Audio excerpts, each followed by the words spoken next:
नमस्कार दोस्तों, हमारे YouTube चैनल पर एक बार फिर आपका स्वागत है। आज हम बात करेंगे साइंस के एक और इम्पोर्टेंट टॉपिक के बारे में जिससे कई सारे क्वेश्चन एग्जाम में आपके पूछे जाते हैं। जैसा कि आप यहाँ पर देख रहे हैं, द्रव्य एवं उनके गुण, मैटर एंड देयर प्रॉपर्टीज। तो यहाँ पर कौन कौन से आपके मैटर हैं, ठोस द्रव गैस को लेकर लगातार क्वेश्चन आपके बनते हैं, गैसों के नियम को लेकर क्वेश्चन पूछे जाते हैं। तो इन सब के बारे में एक एक करके हम बात करेंगे और इस वीडियो में आपका पूरा का पूरा टॉपिक कवर हो जाएगा। इससे बाहर क्वेश्चन आपके नहीं जाएंगे। तो एक एक करके इन सब के बारे में हम बात करते हैं। यहाँ पर जो भी टॉपिक आपको पढ़ाया जाएगा इसका PDF एप्लीकेशन पर मिल जाएगा। एप्लीकेशन का लिंक नीचे है, तो वहाँ पर जाकर उसे आप देख सकते हैं। स्टडी मटेरियल्स में तमाम नोट्स आपको मिल जाएंगे। धीरे धीरे जैसे यहाँ पर आपके वीडियो आएंगे वहाँ पर नोट्स भी आपके लगातार अपडेट कर दिए जाएंगे, तो उनको जाकर आप देख सकते हैं। इसके साथ साथ टेस्ट सीरीज भी वहाँ पर लॉन्च हो चुकी है, तो टेस्ट सीरीज को जाकर भी आप देख सकते हैं। तो चलिए हम बात करते हैं आज के टॉपिक के बारे में। सबसे पहले अगर हम बात करें द्रव्य की अवस्थाओं के बारे में कि कौन कौन सी अवस्थाएं होती हैं, तो जैसा कि आप यहाँ पर देख रहे हैं, द्रव्य की 3 भौतिक अवस्थाएं होती हैं, ठोस, द्रव और गैस। द्रव्य की ये अवस्थाएं उनके कणों की विभिन्न विशेषताओं के कारण होती हैं। तो इन तीनों के कणों की अलग अलग विशेषताएं हैं जिनके कारण ये 3 अवस्थाएं होती हैं। अवस्थाएं तो आपकी 5 होती हैं, 2 और कौन सी अवस्थाएं हैं उन पर भी आगे हम बात करेंगे। आगे आप देखें, ठोस अवस्था। ठोस अवस्था आपकी क्या होती है? द्रव्य की अवस्था जिसमें उसका एक निश्चित आकार, स्पष्ट सीमाएं तथा स्थिर आयतन यानी नगण्य संपीड़ितता होती है, ठोस अवस्था कहलाती है। ठोस अवस्था में द्रव के कण आपस में निकट होते हैं जिसके कारण इसमें उच्च घनत्व होता है। जैसे पत्थर, लोहा, लकड़ी, तांबा, ये आपके क्या हैं? ठोस के उदाहरण हैं। तो इनकी अवस्था का आकार भी निश्चित होता है, स्पष्ट सीमाएं होती हैं और इनका आयतन भी स्थिर होता है। तो इन बातों को आप ध्यान रखेंगे। इसमें थोड़ा सा अगर हम और नीचे आएँ तो यहाँ पर अगर हम बात करें द्रव अवस्था की, द्रव की वह अवस्था जिसमें उसका आयतन तो निश्चित होता है परंतु आकार निश्चित नहीं होता, द्रव अवस्था कहलाती है। तो इसको भी आप ध्यान रखेंगे। द्रव की अवस्था का आयतन तो निश्चित है लेकिन उनका आकार निश्चित नहीं होता है। द्रव को जिस पात्र में रखा जाता है वह उसी का आकार ले लेता है। सामान्यतः द्रव का घनत्व ठोसों से कम होता है परंतु बर्फ का घनत्व जल से कम होता है। उदाहरण जल, दूध, तेल इत्यादि। तो ये बात भी आपको ध्यान रखनी है कि जो आपके द्रव हैं इनका घनत्व ठोस से तो कम होता है लेकिन जो आपकी ठोस बर्फ होती है इसका घनत्व जल से कम होता है। तो इस बात को आप ध्यान रखेंगे। आगे चलते हैं। अगला है यहाँ पर गैसीय अवस्था। गैसीय अवस्था आपकी कौन सी होती है?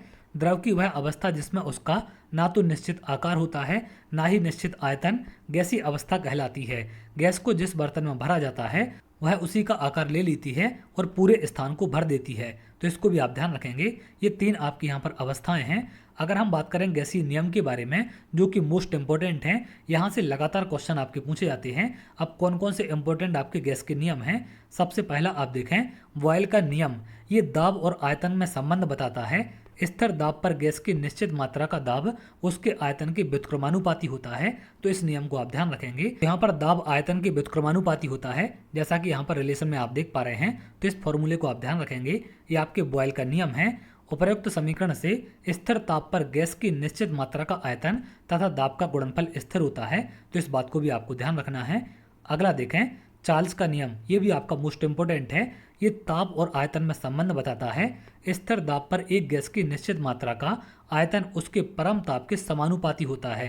तो यहाँ पर भी आप देखें समानुपाती है टी के। भी यहाँ पर आपका क्या है? आयतन है और टी आपका तापमान है। तो इसको आप ध्यान रखेंगे। आगे आप देखें, गे-लुसाक का नियम क्या होता है? ये दाब और ताप में संबंध बताता है। स्थिर आयतन पर किसी निश्चित मात्रा वाली गैस का दाब उसके परम ताप के समानुपाती होता है। पी यहाँ पर आपका प्रेशर है और टी आपका टेम्परेचर है। आगे आप देखें, अवोगार्डो नियम। ये मोस्ट इंपोर्टेंट है आपका। ये आयतन और मात्रा में संबंध बताता है। ताप और दाब की समान परिस्थितियों में समान आयतन वाली गैसों में समान संख्या में अणु होते हैं। तो इसको आप ध्यान रखेंगे। यहाँ पर आपका आयतन गैस के मोलों की संख्या के समानुपाती होता है। यहाँ पर n आपका क्या है? गैस के मोलों की संख्या है। तो इसको आप ध्यान रखेंगे। आगे आप देखें, इसके बारे में कुछ और जानकारी आपको दी गई है।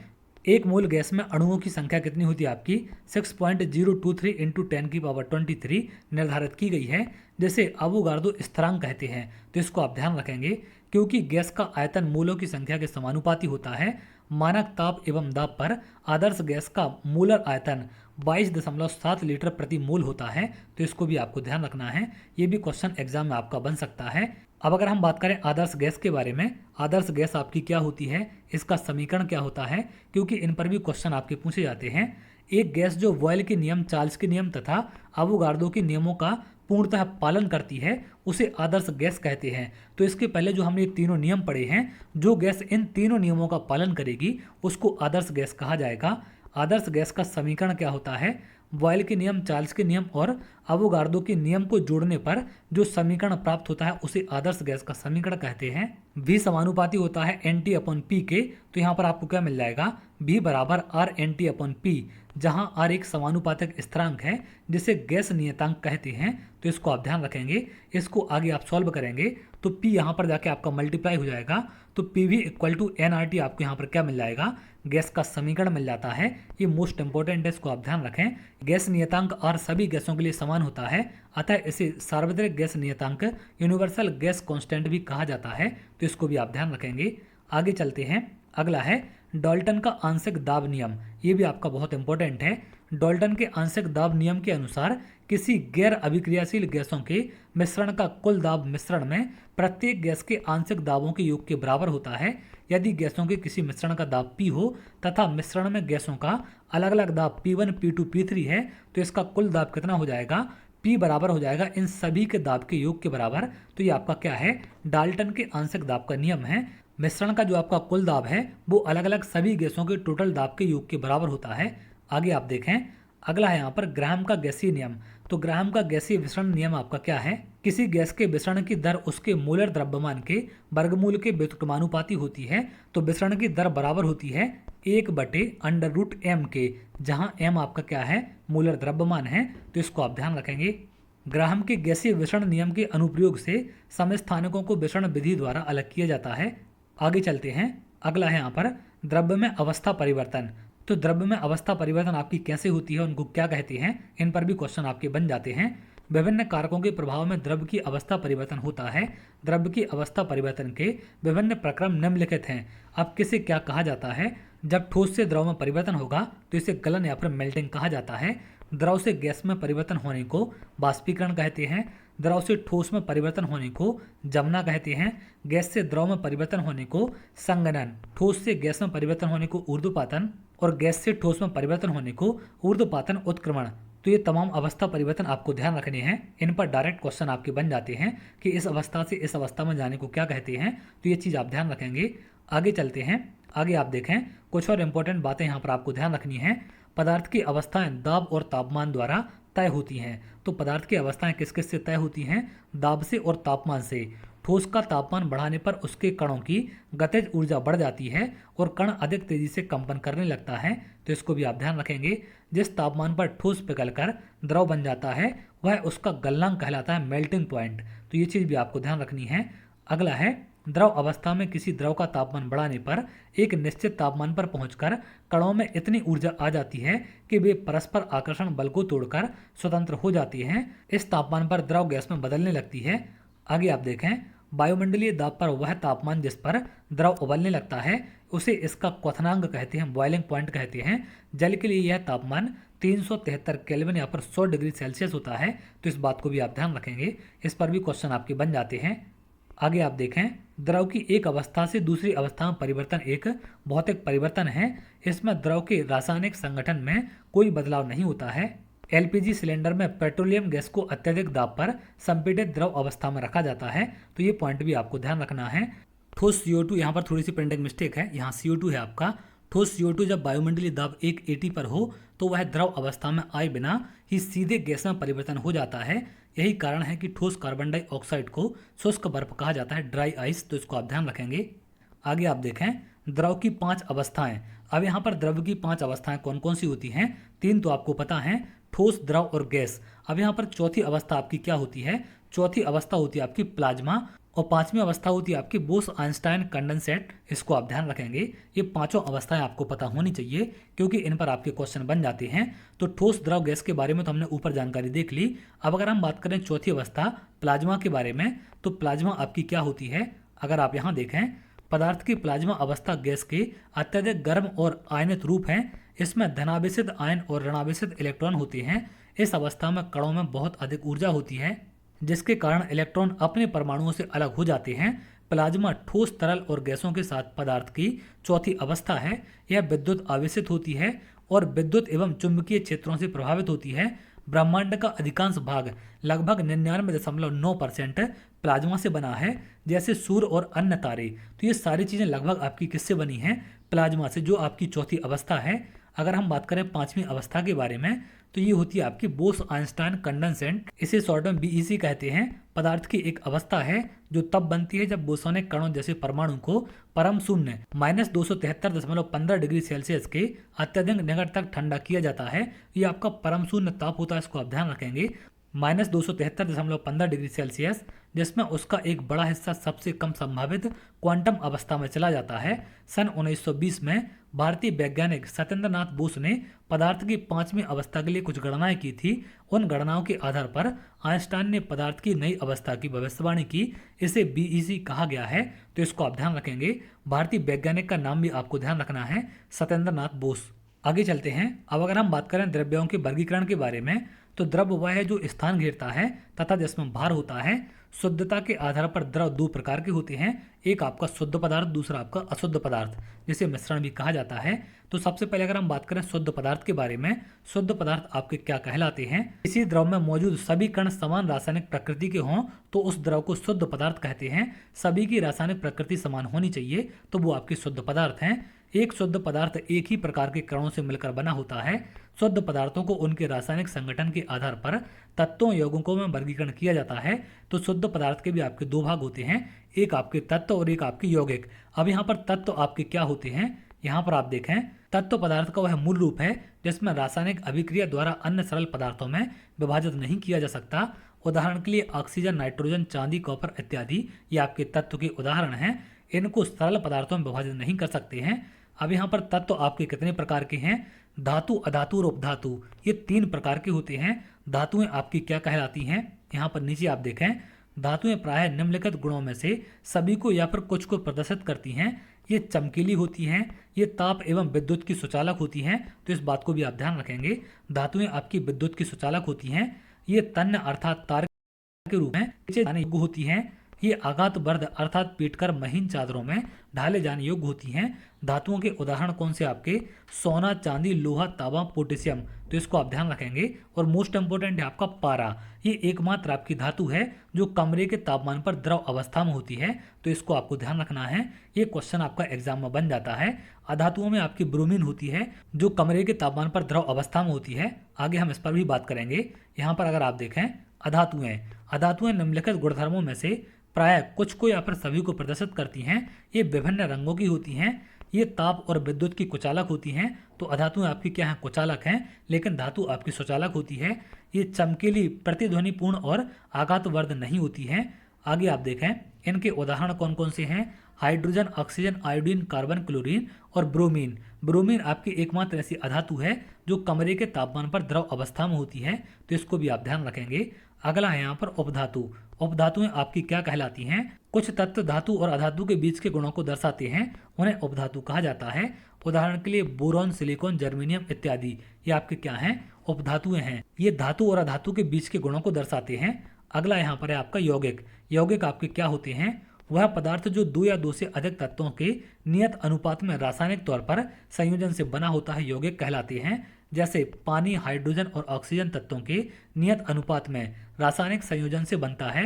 इसी प्रकार कार्बन डाइऑक्साइड, अमोनिया इत्यादि आपके यौगिक हैं। आगे आप देखें, यौगिक आपके कितने प्रकार के होते हैं? यौगिक आपके दो प्रकार के होते हैं, एक आपके कार्बनिक यौगिक और एक आपके अकार्बनिक। अब यहाँ पर कार्बनिक यौगिक आपके क्या कहलाते हैं? इसमें नीचे आप देखें, जिन यौगिकों का मुख्य घटक कार्बन होता है और कार्बन हाइड्रोजन के साथ जुड़ा होता है, वे कार्बनिक यौगिक कहलाते हैं। कार्बनिक यौगिक के उदाहरण कौन कौन से आपके? कार्बोहाइड्रेट, तेल, मोम इत्यादि, ये सारे आपके क्या हैं?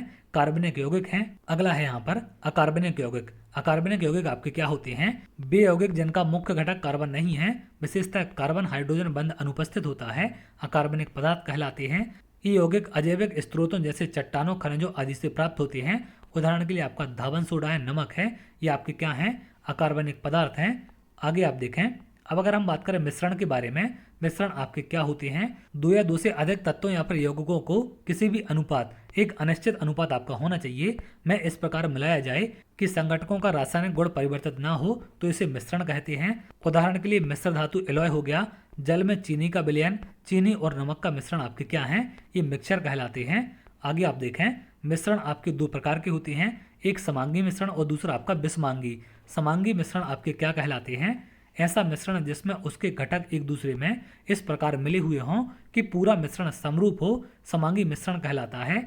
समांगी मिश्रण को विलयन भी कहते हैं। जल और चीनी का विलयन, हवा इत्यादि, ये आपके क्या हैं? समांगी मिश्रण होते हैं, क्योंकि इसमें मिश्रण आपका समरूप दिखाई देता है। आगे आप देखें, विषमांगी मिश्रण आपके क्या होते हैं? ऐसा मिश्रण जिसमें उसके घटक एक दूसरे इसमें पूरी तरह से मिले नहीं रहते और मिश्रण के अलग अलग भागों में घटकों का वितरण समरूप नहीं होता है, विषमांगी मिश्रण कहलाते हैं। जल में बालू और घोल का मिश्रण, नमक और चीनी का मिश्रण, तो इसमें सारी चीजें आपकी अलग अलग दिखाई देती हैं, ये आपकी समरूप नहीं होती हैं, इसलिए इनको विषमांगी मिश्रण कहा जाता है। अब अगर हम बात करें विलयन के बारे में, सॉल्यूशन आपका क्या होता है? विलयन दो या दो से अधिक पदार्थों का समांगी मिश्रण है। उदाहरण के लिए सोडा जल, नींबू शरबत इत्यादि आपके क्या हैं? विलयन है। विलयन में कणों की समांगिकता होती है, तो इसको आप ध्यान रखेंगे। विलयन किसी भी भौतिक अवस्था में हो सकते हैं। मिश्र धातु ठोस विलयन का और वायु गैसीय विलयन का प्रकार होता है। आगे आप देखें, किसी विलयन के दो भाग होते हैं, एक होता है आपका विलायक और दूसरा होता है आपका विलेय। विलायक और विलेय आपके क्या कहलाते हैं? अगर हम विलायक की बात करें तो विलयन का वह घटक जो दूसरे घटक को विलयन में मिलाता है, प्रायः इसकी मात्रा ज्यादा होती है, तो आपका विलायक होता है। विलेय, विलयन का वह घटक है जो विलायक में घुला होता है, प्रायः इसकी मात्रा विलायक से कम होती है। जैसे आपने देखा होगा, एक बड़े गिलास में अगर आप पानी लेते हैं, इसमें थोड़ी सी अगर आप चीनी डाल दें तो चीनी आपकी कम है, तो जो चीज़ आपकी कम है वो विलेय होगी और जो चीज़ आपकी ज़्यादा है वो आपकी क्या है? विलायक है। विलायक का मतलब जो अपने में मिला ले और विलेय का मतलब जो उसमें जाकर मिले, तो इन दोनों चीज़ों को आपको ध्यान रखना है। आगे चलते हैं, विलयन की सांद्रता हम कैसे निकालते हैं? विलायक की मात्रा द्रव्यमान अथवा आयतन में घुले हुए विलेय पदार्थों की मात्रा को अथवा विलेय पदार्थ की मात्रा को जो विलयन के किसी दी गई मात्रा अथवा आयतन में उपस्थित हो, विलयन की सांद्रता कहलाती है। अब इसका फॉर्मूला क्या होता है? विलयन की सांद्रता हम कैसे निकालेंगे? विलेय की मात्रा बटे विलयन की मात्रा। विलेय आपके विलयन में कितना है, उससे इसकी सांद्रता निकल जाती है। विलयन की सांद्रता इससे भी आप निकाल सकते हैं, विलेय की मात्रा और विलायक की मात्रा कितनी है। तो ये दोनों बातें यहाँ पर आपको ध्यान रखनी है। आगे आप देखें, दो विलयनों की तुलना के समय जिस विलयन में विलेय ज्यादा हो उसे सांद्र विलयन कहते हैं और जिसमें विलेय कम हो उसे तनु विलयन कहते हैं। तो ये दोनों चीजें आपको भी ध्यान रखनी है। सांद्र विलयन और तनु विलयन आपके क्या होते हैं? अब अगर हम बात करें संतृप्त और असंतृप्त विलयन के बारे में, तो संतृप्त विलयन आपके क्या हैं? ऐसा विलयन जिसमें किसी दिए गए तापमान पर विलेय की अधिकतम मात्रा घुली हो, संतृप्त विलयन आपके कहलाते हैं। तो यहाँ पर विलेय की अधिक मात्रा होनी चाहिए, तो वो आपका संतृप्त होगा। संतृप्त विलयन में उसी दिए गए ताप पर और अधिक विलेय मिलाने पर विलेय घुलता नहीं है, तो इसको आप ध्यान रखेंगे। संतृप्त विलयन में उपस्थित विलेय पदार्थ की मात्रा इस तापमान पर विलेय के विलायक में घुलनशील कहलाती है। आगे आप देखें, असंतृप्त विलयन आपके क्या होते हैं? यदि विलयन में विलेय पदार्थ की मात्रा संतृप्तता के स्तर से कम हो तो विलयन को क्या कहते हैं? असंतृप्त विलयन कहते हैं। अगला है यहाँ पर निलंबन। निलंबन आपका क्या होता है? ऐसा विषमांगी मिश्रण जिसमें ठोस कण द्रव में परिक्षेपित हो जाते हैं, निलंबन कहलाता है। निलंबन में विलेय पदार्थ के कण घुलते नहीं हैं बल्कि माध्यम की समष्टि में निलंबन कर देते हैं, जैसे पानी में मिट्टी, तो इनको मिलाना क्या कहलाता है? ये आपका निलंबन है। आगे आप देखें, कोलाइड। कोलाइड आपका क्या है? ये मोस्ट इंपोर्टेंट है, कई बार क्वेश्चन यहाँ से आपके पूछे जाते हैं। ऐसा विषमांग मिश्रण जिसमें कण विलयन के सदृश समान रूप से पूरे विलयन में फैले होते हैं। निलंबन की अपेक्षा कणों का आकार छोटा होता है और मिश्रण समांगी प्रतीत होता है, परंतु वास्तविकता में यह असमांगी होता है। दूध कोलाइड का उदाहरण है, इसको आप ध्यान रखेंगे। अब यहाँ पर कुछ चीजें आपको ध्यान रखनी है जो एग्जाम में आपसे पूछी जाती हैं। जैसे अगर हम बात करें एरोसोल के बारे में, तो ये गैस और द्रव का मिश्रण होता है, जैसे कोहरा, बादल, कुहासा, ये आपके एरोसोल के उदाहरण हैं, तो इनको आप ध्यान रखेंगे। अगला है एरोसोल, ये गैस और ठोस का मिश्रण है, जैसे धुआं और वाहन का धुआं। अगला है यहाँ पर फोम, ये द्रव और गैस का मिश्रण होता है, जैसे शेविंग क्रीम है आपकी। अगला है फोम, ये ठोस और गैस का मिश्रण है। यहाँ पर इनके एग्जाम्पल आप देखें। अब यहाँ पर मोस्ट इंपोर्टेंट है आपका एमल्सन, यहाँ पर पायस, ये द्रव में द्रव का मिश्रण है, जैसे आपका दूध है, तो इसको आपको ध्यान रखना है, ये कई बार एग्जाम में आपका पूछा जाता है। आगे आप देखें, जेल आपका क्या है? ठोस में द्रव का मिश्रण है, जैसे जेली, पनीर, मक्खन, ये आपके जेल के उदाहरण होते हैं। सोल आपका क्या है? द्रव ठोस के मिश्रण को सोल कहते हैं। मैग्नीशिया, मिल्क और कीचड़, ठोस सोल क्या होते हैं? ये ठोस और ठोस का मिश्रण होता है। रंगीन रत्न पत्थर या फिर दूधिया कांच। अगला और मोस्ट इंपोर्टेंट है यहाँ पर टिंडल प्रभाव, ये कई बार क्वेश्चन एग्जाम में पूछा गया है। टिंडल प्रभाव वह भौतिक परिघटना है जिसमें जब प्रकाश की एक किरण को कोलाइड विलयन या फिर किसी ऐसे माध्यम से गुजारा जाता है जिसमें धूल या फिर धुएं के छोटे कण निलंबित होते हैं तो प्रकाश का मार्ग चमकने लगता है और दृश्यमान हो जाता है। इसे टिंडल प्रभाव कहते हैं। जैसे यदि आपके कमरे में एक छोटा सा छेद है और उससे सूर्य की किरण अगर आती है तो उसमें आपने देखा होगा कि वहां पर धूल के छोटे छोटे से कण आपको घूमते हुए दिखाई देंगे, तो वो आपका क्या कहलाता है? टिंडल प्रभाव कहलाता है। इन बातों को आपको ध्यान रखना है। एग्जाम्पल आप देखें, घने जंगल के आच्छादन से सूर्य किरण के गुजरने पर टिंडल प्रभाव देखा जा सकता है। कमरे के छोटे छिद्र से प्रकाश किरण आने पर टिंडल प्रभाव देखा जा सकता है। तो ये लाइव एग्जाम्पल आप देख सकते हैं। आगे चलते हैं, मिश्रण के घटकों का पृथक्करण। अब मिश्रण को किन किन प्रकार से अलग किया जाता है, इन पर भी क्वेश्चन आपके बन जाते हैं। सबसे पहला है अपकेंद्रण। ये मोस्ट इंपॉर्टेंट है आपका। जब द्रव में मौजूद कण इतने छोटे हों कि छानक पत्र के छिद्रों को पार कर जाएं, तो इन कणों को छानन विधि द्वारा पृथक नहीं किया जा सकता। ऐसे मिश्रण को जब तेजी से घुमाया जाता है तो भारी कण नीचे बैठ जाते हैं और हल्के कण ऊपर रह जाते हैं। इसे अपकेंद्रण कहते हैं। अब इसका उपयोग कहाँ कहाँ पर किया जाता है, जैसा यहाँ पर आप देखें, जांच प्रयोगशाला में रक्त और मूत्र की जांच करना, ये भी आपके अपकेंद्रण का उदाहरण है। दूध से क्रीम निकालना, वॉशिंग मशीन में भीगे कपड़ों से जल निचोड़ना, ये सारे आपके अपकेंद्रण के उदाहरण होते हैं। आगे आप देखें, अगला है बाष्पीकरण। ठोस पदार्थ एवं द्रव के मिश्रण को पृथक करने की इस विधि का प्रयोग करते हैं। सामान्यतः विलयन के घटकों विलेय एवं विलायक के पृथक्करण हेतु बाष्पीकरण का प्रयोग किया जाता है। जैसे समुद्री जल से नमक बनाने में बाष्पीकरण का प्रयोग करते हैं। तो ये चीज भी आपको ध्यान रखनी है। अगला है अवसादन या फिर निस्तारण। किसी द्रव में अघुलनशील पदार्थ के मिश्रण को पृथक करने हेतु इस विधि का प्रयोग करते हैं। ऐसे मिश्रण को शांत छोड़ देने पर अघुलनशील पदार्थ के कण नीचे बैठ जाते हैं। भारी कणों के नीचे बैठने की प्रक्रिया को अवसादन कहते हैं। ऊपर से द्रव को अलग निकालना निस्तारण कहलाता है। तो जो भारी कण आपके नीचे बैठ जाते हैं उनको अवसादन कहते हैं, और जो ऊपर से आप द्रव अलग करते हैं उसको निस्तारण। उदाहरण के लिए जल से मिट्टी के मिश्रण को पृथक किया जा सकता है। आगे आप देखें, दो अघुलनशील द्रवों के मिश्रण को कुछ देर शांत छोड़ देने पर वे अपने घनत्व के अनुसार विभिन्न परतों में पृथक हो जाते हैं। जैसे तेल और जल के अघुलनशील मिश्रण को पृथक करना, धातु शोधन के दौरान लोहे को पृथक करना, ये चीजें घनत्व के आधार पर अलग अलग परतें बना लेती हैं, जिससे इनको अलग करना आसान होता है। अगला है यहाँ पर ऊर्ध्वपातन। ये मोस्ट इंपॉर्टेंट है। ऐसे मिश्रण जिसमें ऊर्ध्वपातित हो सकने वाले अवयव और ऊर्ध्वपातित ना हो सकने वाले अवयव मिले हों को पृथक करने के लिए ऊर्ध्वपातन विधि का प्रयोग करते हैं। जैसे नमक और अमोनियम क्लोराइड के मिश्रण को पृथक करने हेतु आयोडीन और पोटेशियम क्लोराइड के मिश्रण को आयोडीन अलग करना। अगला है क्रोमेटोग्राफी। ये भी इंपॉर्टेंट है आपका।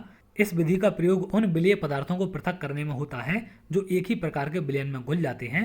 जैसे डाई के रंगों को पृथक करना, प्राकृतिक रंगों से पिगमेंट पृथक करना, रक्त से नशीले ड्रग को पृथक करना। तो ये क्या होते हैं, आपके पदार्थ एक ही प्रकार के विलायक में घुल जाते हैं, तो इनको इससे अलग किया जाता है। अगला है यहाँ पर आसवन। आसवन आपका क्या कहलाता है? इस विधि का प्रयोग ऐसे मिश्रण को पृथक करने में उपयोग किया जाता है जो विघटित हुए बिना उबलते हैं तथा जिनके घटकों के क्वथनांकों के मध्य अधिक अंतराल होता है। दो अघुलनशील द्रवों के मिश्रण को इस विधि द्वारा पृथक किया जाता है। जैसे एसीटोन और जल का मिश्रण, एल्कोहल और जल का मिश्रण, ये आसवन विधि द्वारा आपके अलग किए जाते हैं। अगला है क्रिस्टलीकरण। ठोस पदार्थों को शुद्ध करने के लिए इस विधि को प्रयोग में लाते हैं। इसके द्वारा क्रिस्टल के रूप में शुद्ध ठोस को विलयन से पृथक किया जाता है। जैसे समुद्री जल से नमक प्राप्त करना। बाष्पीकरण विधि द्वारा जो नमक प्राप्त होता है उसमें बहुत सी अशुद्धियां होती हैं। इन अशुद्धियों को दूर करने के लिए क्रिस्टलीकरण विधि का प्रयोग किया जाता है। तो इस बात को भी आप ध्यान रखेंगे। बाष्पीकरण से भी आप समुद्र से नमक प्राप्त कर सकते हैं, लेकिन उसमें अशुद्धियां होती हैं। क्रिस्टलीकरण से उसे शुद्ध किया जाता है या फिर उसमें से अशुद्धियां अलग की जाती हैं। अशुद्ध नमूने से फटकरी पृथक करना, तो ये आपके क्रिस्टलीकरण के उदाहरण हैं। तो उम्मीद करते हैं यहाँ पर कुछ नया सीखने आपको मिला होगा। ये आज का हमारा टॉपिक था, जिससे एग्जाम में कई सारे क्वेश्चन आपके आ सकते हैं। इसका पीडीएफ आपको एप्लीकेशन पर मिल जाएगा। प्ले स्टोर से एप्लीकेशन आप डाउनलोड कर सकते हैं। संदीपन एकेडमी हटा के नाम से ही एप्लीकेशन है जो प्ले स्टोर पर आपको मिल जाएगी। तो चलिए आगे, अगर आप ऐसी वीडियो चाहते हैं तो हमारे चैनल के साथ जुड़ सकते हैं, जैसे और भी इंपॉर्टेंट वीडियो आपको मिल सके।